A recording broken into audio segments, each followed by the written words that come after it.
নমস্কাৰ, মই অনুস্মিতা মজুমদাৰে আবৃত্তি কৰিবলৈ লৈছোঁ নিবেদিতা পিংকী শৰ্মাৰ পুষ্পিতা।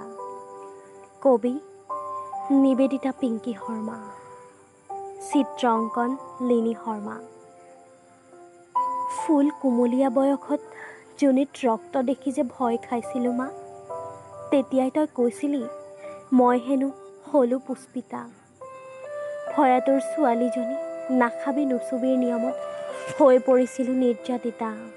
মন কৰিছিলি নে নাই নাজানো, তই মোৰ অস্থিৰ মানসিক অৱস্থা। এয়াতো এক সাধাৰণ প্ৰাকৃতিক ঘটনা।